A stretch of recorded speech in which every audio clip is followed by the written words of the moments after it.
සුබදසක් හැමෝටම අපි දැන් කතා කරන්නේ රිමාන්ඩ් ඉන්ටර්වල් එකේ තියරි ගැන.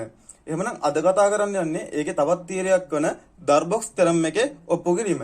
හරි. අපි මුලින්ම ස්ටේට් කරමු මොකද්ද මේ ඩර්බොක්ස් තෙරම් එක කියන්නේ කියලා. එහෙනම් මම ඒක ලිව්වොත් ඩර්බොක්ස් තෙරම්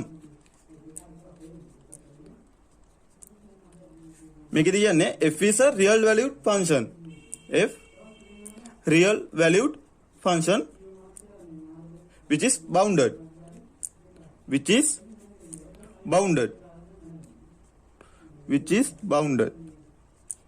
on AB, closed interval AB. Then every epsilon positive,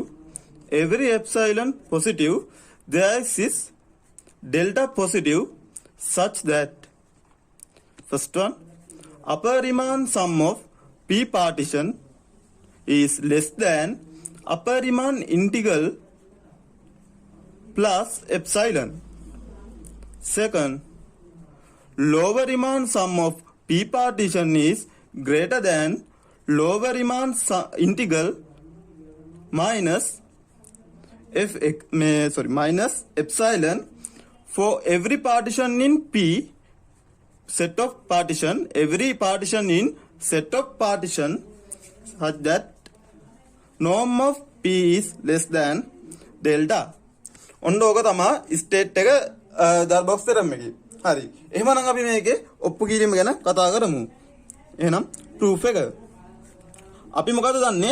අපි දන්නා මේ AB කියන එක අපි පාර්ටිෂන් වලට කඩනවා. P1, P2 පාර්ටිෂන් වලට කඩන ඒ ඔක්කොම පාර්ටිෂන් එකේ ලෝව සම් එක අපි ගත්තම ඒ ලෝව සම් එක ඔක්කොම එකතු කරලා ඒකේ අපි ඉන්ෆිනියම් එක ගත්තොත් අපි ඒකට කියනවා අපර් රිමාන්ඩ් ඉන්ටිග්‍රල් එක කියලා. එහෙනම් අපර් රිමාන්ඩ් ඉන්ටිග්‍රල් එකේ ඩෙෆිනිෂන් එක මොකද්ද? fx dx is සමානයි infimum of upper Riemann sum over set of partition of B. එහෙනම් මේ තියෙන්නේ infimum එක. එහෙනම් මේකට infimum එකේ ඩෙෆිනිෂන් එක මම දැම්මොත් මම කියනවා there exists P1 partition in set of partition such that upper Riemann sum of P1 partition upper Riemann sum of P1 partition is less than upper Riemann integral minus epsilon over 2 කියලා. sorry plus epsilon over 2 කියලා. any epsilon මම epsilon විදිහට තෝර ගන්නවා epsilon over 2 කියලා. එහෙනම් මොකද වෙන්නේ? infimum එකට epsilon over 2 කියලා epsilon over 2 කියලා එකතු කරාට පස්සේ ඒකට වඩා කුඩා වෙන විදිහට අපිට P1 කියලා පාර්ටිෂන් එකක් හොයාගන්න පුළුවන්. හරි. එහෙනම් මම මේ P1 කියන පාර්ටිෂන් එක ගන්න මෙන්න මෙහෙම. P1 කියන පාර්ටිෂන් එක x0 සමානයි a x1 x2 ඔහම xn සමානයි b වෙනකම්. එහෙනම් මේකේ කොච්චර පොයින්ට්ස් තියෙනවද? අපිට කියන්න පුළුවන් මෙන්න මේකේ පොයින්ට්ස් තියෙනවා 1 to n points. එහෙනම් 0 තියෙනවා. එහෙනම් මොකද්ද n+1 points ගානක් මෙන්න මේකේ තියෙනවා කියලා අපිට තේරෙනවා. එහෙනම් මම මොකද කරන්නේ? අලුතින් p star කියලා එකක් හඳුන්වා දෙනවා. අපි දන්නවා අපිට පාර්ටිෂන් ගත්තී අපිට මුලින්ම p කියන පාර්ටිෂන් එක දීලා තිනවා. මේ තියෙන p පාර්ටිෂන් එක. එහෙමනම් මම මොකද කරන්නේ? p star කියලා එකක් අලුතෙන් පාර්ටිෂන් එකක් හඳුන්වා දෙනවා. p ගේ union p1. ඒ කියන්නේ මොකද්ද? p ගේ p1 ගේ union එක විදිහටම p star කියන එක හඳුන්වා දෙනවා. එහෙනම් බලමු මෙන්න මෙහෙම තියෙනවා. අපි දන්නවා මේ p1 කියන එක ඇතුලේ මොකක්ද තියෙන්නේ? a කියන එකක් තියෙනවා b කියන එකක් තියෙනවා.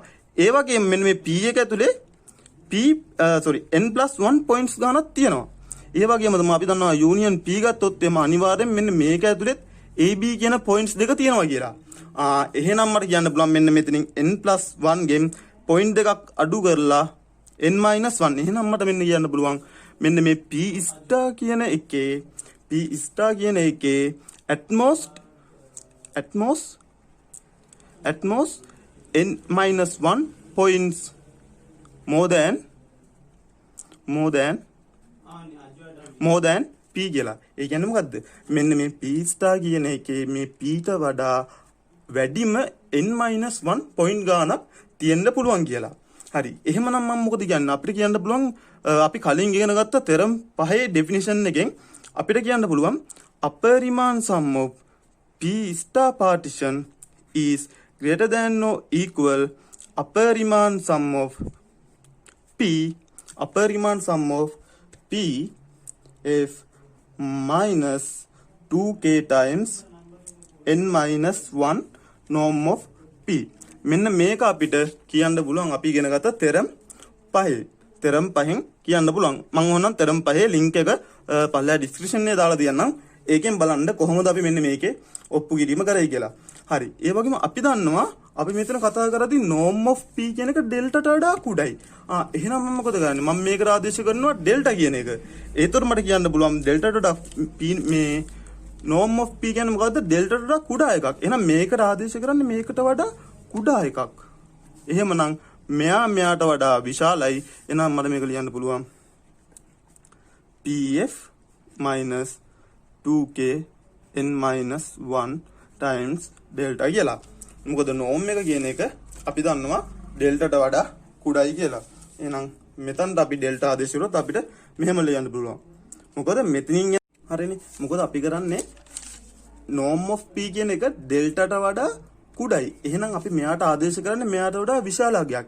එහෙනම් මෙන්න මෙතනින් එන අගයට වඩා මෙන්න මෙතනින් එන අගය කුඩයි. එහෙනම් අපිට මේක ලියන්න පුළුවන් අපරිමාණ sum of p star partition is greater than or equal අපරිමාණ sum of p partition minus 2k n minus 1 times delta කියලා. හරි. ඒ වගේම අපිට තව මොකක්ද කියන්න පුළුවන්? එහෙනම් මේ p star කියන්නේ මෙන්න මේ දෙන්නගෙම refinement partition එක, common refinement partition එක. එහෙමනම් මට ඉතින් කියන්න පුළුවන් අපරිමාණ sum of p star f less than or equal අපරිමාණ sum of p1 partition කියලා.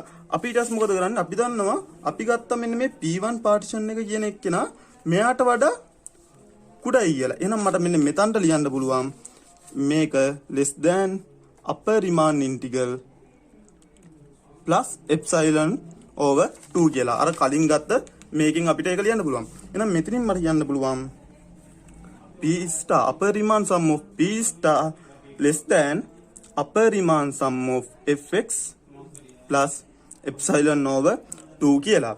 හරි. එහෙමනම් මම මෙන්න මේකයි සලකලා බැලුවොත් එහෙම මට කියන්න පුළුවන් මෙන්න මේකම අපරිමාණ sum of p star f greater than or equal අපරිමාණ sum of p minus 2k times n minus 1 delta. එහෙනම් මට මෙන්න මේකෙන් කියන්න පුළුවන් මෙන්න මෙයා less than අපරිමාණ sum plus epsilon over 2 කියලා. හරි. එහෙමනම් මම දැන් මෙන්න මේ දෙක සලකලා අපිට මැද්දේ අසමානතාවය නොසලකා හරින්න පුළුවන්. මේ දෙක සලකනවා. මට මේ දෙක සලකලා මම ආයෙ ලියුවොත් මොකද වෙන්නේ? මාරු කරලා ලියනවා අපරිමාණ sum of p partition minus 2k times n minus 1 delta is අසමානතාව අනිත් පැත්ත කරනවා දැන්. එහෙනම් less than අපරිමාණ integral plus epsilon over 2 කියලා. එහෙනම් මම මොකද කරන්නේ? මේ පැත්තට එකතු කරනවා මෙන්න මේකෙම ධනාගය. එහෙනම් ඒක අපිට අනිත් පැත්තට එකතු කරන්න පුළුවන්. එහෙනම් මට ලියන්න පුළුවන් අපරිමාණ sum of p partition is less than අපරිමාණ integral plus epsilon over 2 plus 2k times n minus 1 delta. ඔන්න ඔහොම මට ලියන්න පුළුවන්. එහෙනම් මම දැන් මොකද කරන්නේ? මේ delta එනකොට මම දැන් අගයක් ගන්නවා. මොකද්ද ගන්න අගය? epsilon over 4k n minus 1 කියලා. ඔන්න ඔහොම අපිට අගයක් ගන්න පුළුවන්. එහෙනම් මම මේ delta එක මෙතනට ආදේශ කරුම් මට එනවා මෙන්න මේක අපරිමාණ integral dx plus epsilon over 2 plus epsilon over 2 කියලා. එහෙනම් මට මෙතනින් කියන්න පුළුවන් අපරිමාණ sum of p partition is less than අපරිමාණ integral fx dx plus epsilon කියලා. එහෙනම් ඒ මොකද්ද ඔය ආවේ අපිට ඔප්පු කරන්න ඕන එක. අපිට ඔප්පු කරන්න ඕනේ අපරිමාණ sum of p partition is less than අපරිමාණ integral plus epsilon. ඒකම තමයි අපිට ඔප්පු කිරීම විදියට ආවේ. එහෙනම් මේකේ ඊළඟ කැලලත් අනිත් කැලලත් මෙන්න මේ ආකාරයෙන්ම අපිට සුළු කරගෙන ගියොත් ගන්න පුළුවන්. ඒකේ මොකක් හරි නොතේරෙන තැනක් හරි තිබ්බොත් එහෙම පල්ලෙන් කමෙන්ට් එකක් දාන්න. මේ කියපු දේ තේරුනේ නැත්නම් තියෙනවා නම් පල්ලෙන් අනිවාර්යෙන් කමෙන්ට් එකක් දාන්න. එහෙනම් හැමෝටම සුබ දවසක්. ස්තුතියි.